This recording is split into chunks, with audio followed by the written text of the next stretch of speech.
ಕಾಂಗ್ರೆಸ್ನಲ್ಲಿ ಏನಾಗ್ತಾ ಇದೆ? ಕಾಂಗ್ರೆಸ್ನ ನಾಯಕರು ಪಕ್ಷವನ್ನ ಬಿಟ್ಟು ಹೋಗ್ತಾ ಇರೋದು ಯಾಕೆ? ಈಗ ಕಾಂಗ್ರೆಸ್ಗೆ ಗುಡ್ ಬೈ ಹೇಳಿದ್ದಾರೆ ಕಮಲ್ನಾಥ್.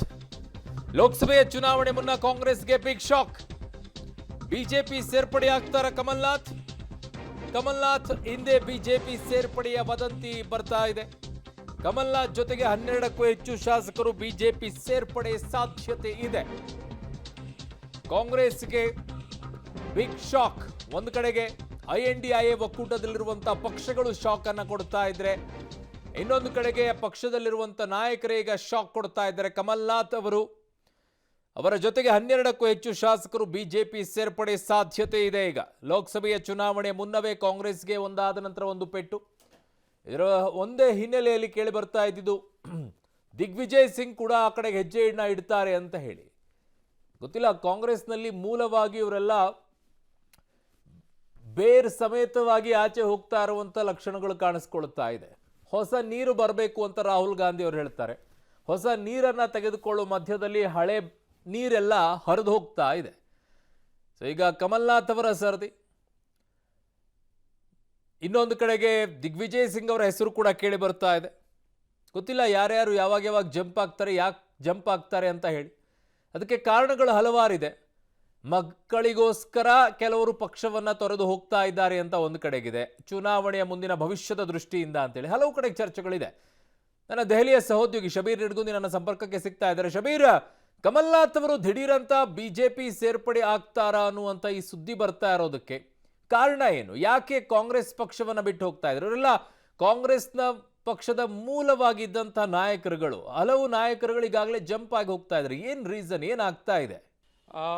ಅರುಣ್ ನೋಡಿ, ಈ ಹಿಂದೆ ಮಹಾರಾಷ್ಟ್ರದ ಮಾಜಿ ಸಿಎಂ ಅಶೋಕ್ ಚವ್ಹಾಣ್ ಕೂಡ ಇತ್ತೀಚೆಗೆ ಬಿಜೆಪಿಯನ್ನು ಸೇರ್ಪಡೆ ಆಗಿರುವಂತದ್ದನ್ನ ನಾವು ಗಮನಿಸಿದ್ವಿ.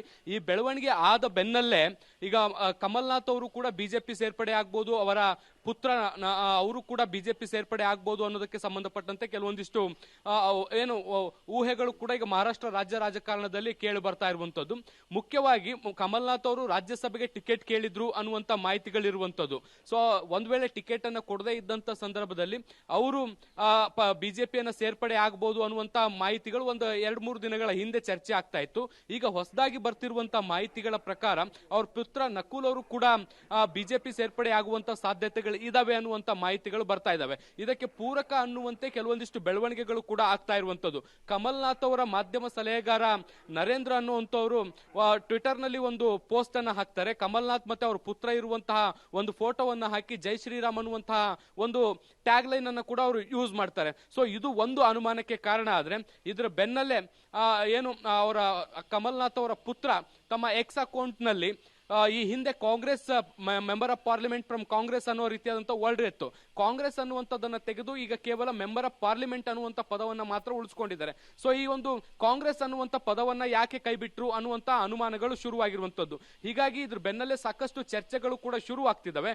ಆದ್ರೆ ಎಲ್ಲೂ ಕೂಡ ಕಮಲ್ನಾಥ್ ಆಗ್ಲಿ ಅವ್ರ ಪುತ್ರ ಆಗ್ಲಿ ಎಲ್ಲೂ ಕೂಡ ಸ್ಪಷ್ಟನೆಯನ್ನು ಕೊಡುವಂತ ಕೆಲಸವನ್ನು ಕೂಡ ಮಾಡ್ತಾ ಇಲ್ಲ. ಹೀಗಾಗಿ ಈ ಒಂದು ಅನುಮಾನ ಹೆಚ್ಚಾಗ್ಲಿಕ್ಕೆ ಕಾರಣ ಆಗಿರುವಂತದ್ದು. ಅರುಣ್, ಓಕೆ ಶಬೀರ್, ಆದ್ರೆ ಇವರೆಲ್ಲ ಮೂಲವಾಗಿ ಕಾಂಗ್ರೆಸ್ ಪಕ್ಷವನ್ನ ಕಟ್ಟುವಂತ ಸಂದರ್ಭದಲ್ಲಾಗಿರ್ಬೋದು, ಅಂದಿನ ಕಾಲದಲ್ಲಿ ಇವರೆಲ್ಲ ಬೇರುಗಳು, ಒಂಥರ ಪಿಲ್ಲರ್ಗಳು ಅಂತ ಹೇಳ್ತಾರೆ ಕಾಂಗ್ರೆಸ್ ಪಕ್ಷದ. ಇವರೇ ಈ ರೀತಿಯಾಗಿ ಜಂಪ್ ಆಗ್ತಾ ಇದ್ರೆ, ರಾಹುಲ್ ಗಾಂಧಿ ಅವರು ಹೇಳ್ತಾ ಇದ್ರು ಹೊಸ ನೀರು ಬರಬೇಕು ಅಂತ ಹೇಳಿ. ಹೊಸ ನೀರು ಬರಬೇಕು, ಕರೆಕ್ಟ್, ಬಟ್ ಹಳೆ ನೀರಿನ ತನ್ನ ಅನುಭವ ಕೂಡ ಹೇಳಕ್ಕೆ ಯಾರಾದ್ರೂ ಇರಬೇಕಲ್ಲ. ಅವರೇ ಎಲ್ಲ ಈ ರೀತಿ ಜಂಪ್ ಆಗ್ತಾ ಹೋಗ್ಬಿಟ್ರೆ ಕಾಂಗ್ರೆಸ್ನ ಕಥೆ ಏನು ಅಂತ ಹೇಳಿ. ಯಾಕಂದ್ರೆ ದಿಗ್ವಿಜಯ್ ಸಿಂಗ್ ಅವರ ಹೆಸರು ಕೂಡ ಕೇಳಿ ಬರ್ತಾ ಇದೆ.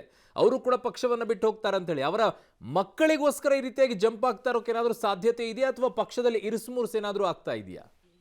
ನೋಡಿ, ಏನು ಅಶೋಕ್ ಚವ್ಹಾಣ್ ಆಗಿರ್ಬೋದು ಅಥವಾ ಕಮಲ್ನಾಥ್ ಆಗಿರ್ಬೋದು, ದಿಗ್ವಿಜಯ್ ಸಿಂಗ್ ಆಗಿರ್ಬೋದು, ಇವರೆಲ್ಲರೂ ಕೂಡ ಒಂದ್ ರೀತಿ ಕಾಂಗ್ರೆಸ್ನ ಬೇರ್ಗಳಿದ್ದಂತೆ. ನೆಹರು ಕಾಲದಿಂದಲೂ ಕೂಡ ಹಂತ ಹಂತವಾಗಿ ರಾಜಕಾರಣವನ್ನ ನೋಡ್ಕೊಂಡು ಬಂದಂತವ್ರು.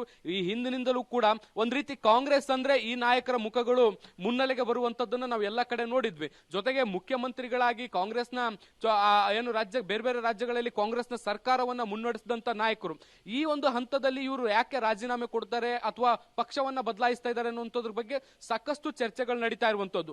ಒಂದು ಪಕ್ಷದಲ್ಲಿ ಯಾವುದೇ ರೀತಿಯಾದಂತಹ ಸ್ಥಾನಮಾನಗಳು ಅಥವಾ ಅವರಿಗೆ ಬೇಕಾದಂತಹ ಸ್ಥಾನಮಾನಗಳು ಸಿಗ್ತಾ ಇಲ್ಲ, ಅಥವಾ ತಮ್ಮನ್ನ ನಡೆಸ್ಕೊಳ್ಳುವ ರೀತಿಯ ನೀತಿಗಳು ಸರಿಯಾಗಿಲ್ಲ ಅನ್ನುವಂತ ಒಂದು ಅಸಮಾಧಾನಗಳು ಒಂದು ಕಡೆ ಕೇಳಿ ಬಂದ್ರೆ, ಮತ್ತೊಂದು ಕಡೆ ತಮ್ಮ ಮಕ್ಕಳ ರಾಜಕೀಯ ಭವಿಷ್ಯವನ್ನು ಕೂಡ ಇಲ್ಲಿ ಹುಡುಕಾಡುವಂತ ಕೆಲಸಗಳು ಕೂಡ ಆಗ್ತಾ ಇರುವಂತದನ್ನ ಗಮನಿಸಿದ್ವಿ. ಆದ್ರೆ ಕಮಲ್ನಾಥ್ ಅವರ ವಿಚಾರಕ್ಕೆ ಬಂದಂತ ಸಂದರ್ಭದಲ್ಲಿ ಅರುಣ್ ನೋಡಿ, ಕಮಲ್ನಾಥ್ ಅವರ ಪುತ್ರ ಈಗಾಗಲೇ ಮೆಂಬರ್ ಆಫ್ ಪಾರ್ಲಿಮೆಂಟ್ ಅಂದ್ರೆ ಸಂಸತ್ನ ಸದಸ್ಯರಾಗಿರುವಂತದ್ದು.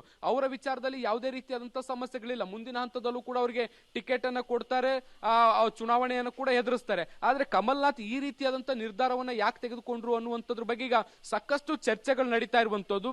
ಮುಖ್ಯವಾಗಿ ಈಗ ಅವರು ಬಿಜೆಪಿಗೆ ಸೇರ್ಪಡೆ ಆಗ್ಲಿಕ್ಕೆ ಮಾತುಕತೆಗಳು ಕೂಡ ತೆರೆಮರೆಯಲ್ಲಿ ನಡೀತಿದಾವೆ ಅನ್ನುವಂತ ಮಾತುಗಳು ಬರ್ತಾ ಇದಾವೆ. ಹೀಗಾಗಿ ಒಂದಕ್ಕೊಂದು ಕಡೆ ಅಶೋಕ್ ಚವ್ಹಾಣ್ ಹೋಗ್ತಾರೆ, ಮತ್ತೊಂದು ಕಡೆಗೆ ಅದ್ರ ಬೆನ್ನಲ್ಲೇ ಕಮಲ್ನಾಥ್ ಕೂಡ ಹೋಗ್ತಾ ಇರುವಂತದ್ದು. ದಿಗ್ವಿಜಯ್ ಸಿಂಗ್ ಬಗ್ಗೆ ಕೂಡ ಒಂದಿಷ್ಟು ಊಹಾಪೋಹಗಳು ಕೇಳಿ ಬರ್ತಾ ಇರುವಂತದ್ದು. ಒಂದು ಕಡೆಯಿಂದ ಕಾಂಗ್ರೆಸ್ ಹಿರಿಯ ನಾಯಕರು ಎಲ್ಲರೂ ಕೂಡ ಬಿಜೆಪಿ ಹತ್ತ ಮುಖ ಮಾಡ್ತಾ ಇರುವಂತದ್ದು ಒಂದ್ ರೀತಿ ಬೇರೆ ರೀತಿಯಾದಂತಹ ಅನುಮಾನಗಳಿಗೆ ಕಾರಣ ಆಗ್ತಾ ಇರುವಂತದ್ದು. ಅರುಣ್,